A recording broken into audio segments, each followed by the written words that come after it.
امت کے اندر اجتماع کی صفت پیدا ہو، امت کے اندر جڑنے کی میل ملاپ کی صلاحیت پیدا ہو، ایبیلٹی پیدا ہو۔ اسی لیے ہم دیکھتے ہیں کہ صحابہ کے زمانے میں جماعت کی نماز میں کوئی ایک صحابی موجود نہیں ہوتا تو پوری جماعت کو پتا چل جاتا کہ فلاں صاحب آج جماعت کی نماز میں نہیں آئے، اور صحابہ کو آگے سے فکر لگ جاتی تھی کہ وہ کیوں نہیں آئے، وہ اس لیے نہیں آئے کہ وہ بیمار ہیں، تو پھر ان کی عیادت کے لیے صحابہ جایا کرتے تھے، ان کے گھر کو جا کر صحابہ وزٹ کرتے تھے کہ کہیں بیمار تو نہیں ہو گئے، کہیں ان کو ضرورت تو کوئی نہیں ہے، اگر ضرورت ہے تو پھر مومنین کی جماعت اپنے طور سے ان کی مدد کیا کرتی تھی، اور اگر وہ صاحب بستی میں نہیں ہے، شہر میں نہیں ہے، تو بھی صحابہ کو معلوم پڑ جاتا تھا کہ ہماری جماعت کا ایک بندہ سفر پر گیا ہوا ہے۔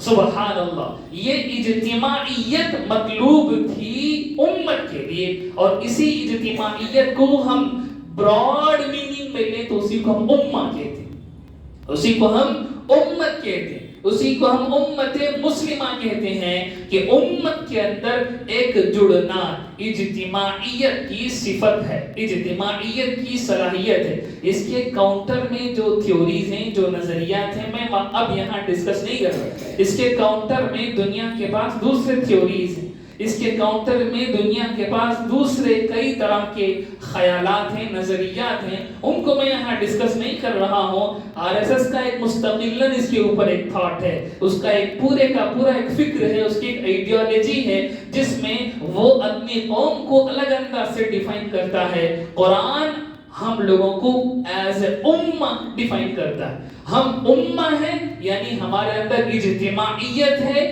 یہاں گورے کالے پیلے ہرے اور اردو تمل اور انگریزی اور ہندوستانی اور امریکی اور جاپانی، یہ سارے تقسیموں کو ختم کر کے اللہ نے امہ کے اندر مومنین کو شامل فرمایا ہے۔ اب یہ جوڑنے کے لیے چند چیزوں کی ضرورت ہے کہ کس بیسس پر لوگ جڑیں، کوئی تو بیس ہونی چاہیے، بیس کے بغیر اجتماع نہیں ہو سکتا، اجتماع اور اتحاد کے لیے ایک بیس چاہیے، بیس کے بغیر کبھی بھی اجتماع ممکن نہیں ہے۔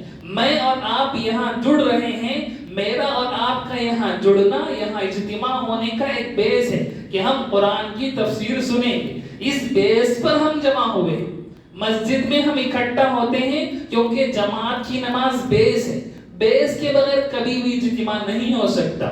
اب امت کے اجتماع کے لیے کیا بیس ہونی چاہیے، اس کو اللہ نے کئی جگہوں میں بیان کیا کہ ایمان اس کی بیس ہے، ایمان اس کی بیس ہے، تو اس ایمان کا ایک فینومینا ہونا چاہیے، اس ایمان کا ایک مظہر ہونا چاہیے جس کے ذریعے سے ہم اپنی بیس کو پہچان سکیں۔ ایمان کو تو ہم دیکھ نہیں سکتے، ایمان کو ہم دیکھ نہیں سکتے، تو پھر دیکھنے والی کوئی ایسی چیز ہونی چاہیے جس کی بیسس پر ہمارا اجتماع ہو۔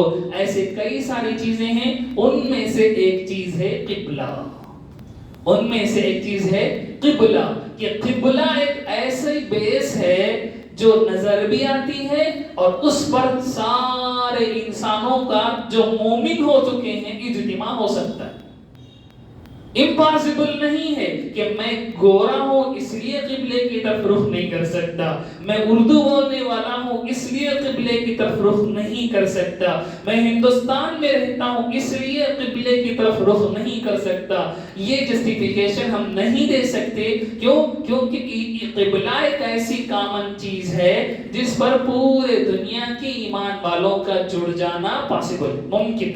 تو بہرحال قبلہ اس لیے ضروری، اس قبلے کے بارے میں اس آیت کریمہ کے اندر، بلکہ اس پورے رکوع کے اندر، سیقول پارہ 2 کے شروع کے پورے رکوع کے اندر اللہ رب العزت نے اسی قبلے کے حوالے سے ڈسکس فرمایا۔ تو بیس اللہ رب العزت نے یہ رکھی ہے کہ دیکھو اصل چیز اللہ کا حکم ہے، اللہ کا حکم جہاں ہے وہ تمہارا قبلہ ہے۔ اگر اللہ کہیں ادھر کرو تو تمہیں ادھر قبلہ بنا لینا چاہیے، اللہ کہیں ادھر تو تمہیں ادھر قبلہ بنا لینا چاہیے۔ یہ بات کیوں یہاں اللہ ذکر کر رہے ہیں، اس کے پیچھے ایک واقعہ، وہ واقعہ شاید میں گزشتہ ہفتے بھی مختصر طور پر بیان کر دیا۔ سرکار دو عالم صلی اللہ علیہ وسلم جب مکے سے ہجرت فرما کر مدینہ تشریف لائے تو مدینے میں سرکار کو حکم تھا کہ آپ بیت المقدس کی طرف رخ کر کے مسجد اقصی کی طرف رخ کر کے نماز ادا کرو، یہ تمہارا قبلہ ہے۔ سرکار دو عالم صلی اللہ علیہ وسلم مدینہ شریف کے اندر تقریباً 16-17 مہینے بیت المقدس کی طرف رخ کر کے نماز پڑھ رہے تھے۔ مدینے سے بیت المقدس نارتھ کی طرف پڑتا تھا، مدینے میں بیت المقدس نارتھ کی طرف پڑتا تھا، شمال کی طرف پڑتا تھا۔ سرکار دو عالم صلی اللہ علیہ وسلم کی دلی خواہش یہ تھی کہ میرا قبلہ، مومنین کا قبلہ بیت المقدس نہیں بیت اللہ ہونا چاہیے۔ کیوں بیت اللہ ہونا چاہیے؟ کیونکہ بیت اللہ اللہ کا اصل گھر ہے، بیت اللہ اس زمین کا پہلا گھر ہے۔ قرآن مجید نے ارشاد فرمایا کہ زمین پر جو اللہ کا پہلا گھر بنایا گیا وہ بیت اللہ۔ نبی پاک صلی اللہ علیہ وسلم سے پہلے بنی اسرائیل کے نبیوں کو بیت المقدس قبلہ بنایا گیا تھا۔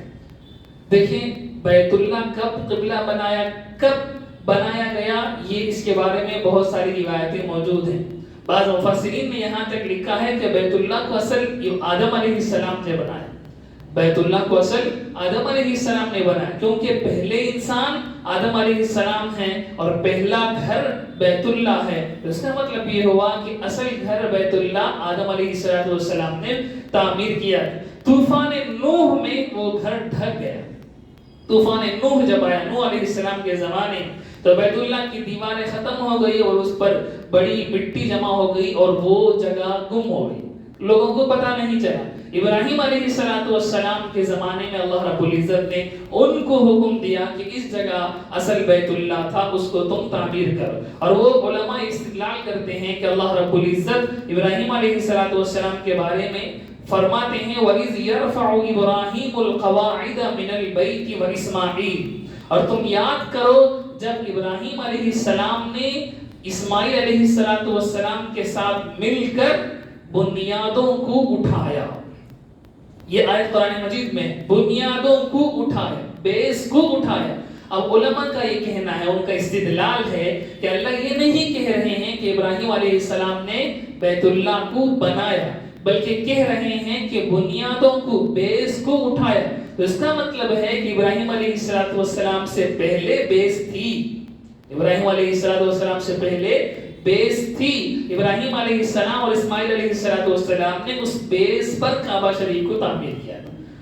تو بہرحال نبی پاک صلی اللہ علیہ وسلم مکے میں کہاں قبلہ تھا، اس کے بارے میں علماء کے دو رائے ہیں۔ بعض علماء کہتے ہیں کہ اس وقت بیت اللہ قبلہ تھا، اس وقت بیت اللہ قبلہ تھا۔ بعض علماء کہتے ہیں نہیں، مکے میں نبی پاک صلی اللہ علیہ وسلم بیت المقدس کی طرف ہی رخ کر کے نماز پڑھتے تھے، لیکن اس انداز سے پڑھتے تھے کہ کعبہ شریف کے سامنے کھڑے ہوتے تھے اور اس کے آگے بیت المقدس ہوتا تھا، اس ڈائریکشن میں کھڑے ہو کر نماز پڑھا کرتے تھے۔ بہرحال جو کچھ بھی ہو، مدینہ شریف کے اندر آنے کے بعد یہ مسئلہ تو کلیئر ہو گیا کہ اب دونوں قبلوں کو ایک ساتھ ایک ڈائریکشن میں نہیں لایا جا سکتا تھا، کیونکہ مدینہ شریف کے نارتھ میں بیت المقدس تھا اور مدینہ شریف کے ساؤتھ میں مکہ تھا۔ تو مدینے کے اندر کھڑے ہو کر ایک ہی ڈائریکشن میں نماز ہو سکتی تھی، دو ڈائریکشنوں میں یا دونوں کو مرج کر کے ایک ڈائریکشن میں نماز نہیں ہو سکتی تھی۔ تو مدینہ کے اندر سرکار دو عالم صلی اللہ علیہ وسلم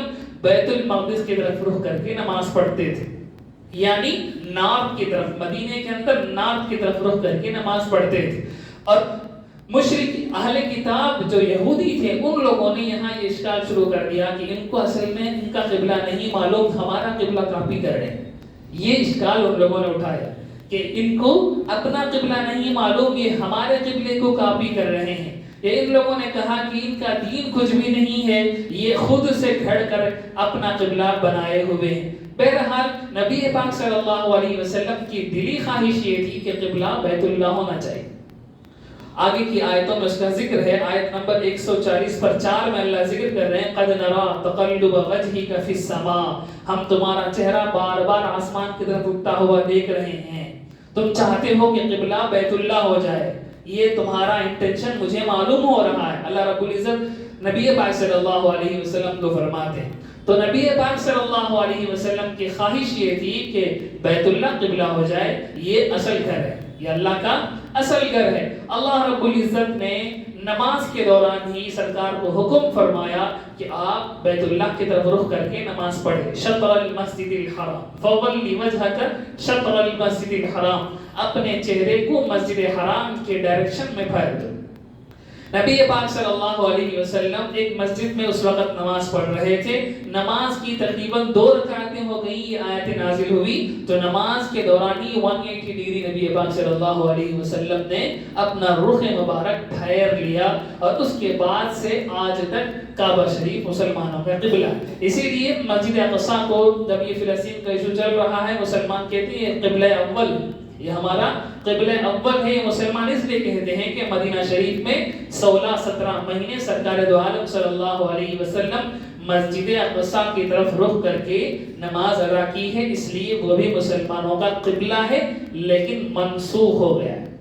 منسوخ کا مطلب ہے اس کو ختم کر کے دوسرا قبلہ اللہ رب العزت نے دے دیا ہے، اور آج بھی مدینہ طیبہ کے اندر مسجد ذوالقبلتین موجود ہے۔ مسجد ذوالقبلتین موجود ہے، یعنی 2 قبلوں والی مسجد، جس مسجد میں سرکار دو عالم صلی اللہ علیہ وسلم اس وقت نماز پڑھ رہے تھے، وہ مسجد کو آج بھی اسی انداز سے باقی رکھا گیا ہے تاکہ یہ ہسٹری محفوظ ہو۔ تو جب قبلہ پھرا تو ان لوگوں نے یہ سوال خوب اچھالا کہ ان کا دین کوئی بیس نہیں ہے، کبھی یوں کرتا ہے کبھی یوں کرتا ہے۔ اللہ رب العزت ان سب کا ایک جواب اس آیت کریمہ میں دے رہے ہیں۔ اللہ فرماتے ہیں قُلْ لِلَّهِ الْمَشْرِقُ وَالْمَغْرِبُ، اے نبی آپ ان کافروں سے کہہ دیں ایسٹ اور ویسٹ اللہ کا ہے۔ ایسٹ اور ویسٹ، ایسٹ اور ویسٹ کا مطلب نارتھ اور ساؤتھ یہ مطلب نہیں ہے، ایسٹ اور ویسٹ کا مطلب ہے پوری ڈائریکشنز۔ ایسٹ اور ویسٹ کا مطلب ہے پورے ڈائریکشنز اللہ کے لیے، ڈائریکشنز پورے 6 ہوتے ہیں، ایک ایسٹ، ویسٹ، نارتھ، ساؤتھ اور اوپر اور نیچے، اپ اور ڈاؤن، یہ 6 ڈائریکشنز ہیں۔ اللہ رب العزت اس آیت کریمہ میں فرماتے ہیں سارے ڈائریکشنز اللہ کے ہیں۔ اللہ جس طرف تمہیں حکم دے وہ تمہارا قبلہ ہے۔ کعبہ شریف کے اندر کچھ نہیں رکھا، مسجد اقصی کے اندر کچھ نہیں رکھا، اصل جو رکھا ہے اللہ کے حکم میں رکھا ہے۔ اللہ کا حکم کعبہ شریف کی طرف ہے تو وہ تمہارا قبلہ ہے، اللہ کا حکم مسجد اقصی کی طرف ہے تو وہ تمہارا قبلہ ہے۔ اصل حکم میں اللہ کے حکم میں رکھا ہے، کسی میں کچھ نہیں رکھا تو یہ لڑنا ہی بیکار ہے، یہ تمہارا سوال کرنا ہی بے وقوفی ہے۔ تم کیا سمجھ رہے ہو کعبہ شریف کے اندر کچھ ہے؟ تم کیا سمجھ رہے ہو مسجد اقصی خود کوئی مقدس چیز ہے؟ وہ خود کوئی مقدس چیز نہیں ہے، اللہ کے حکم سے وہ مقدس ہے۔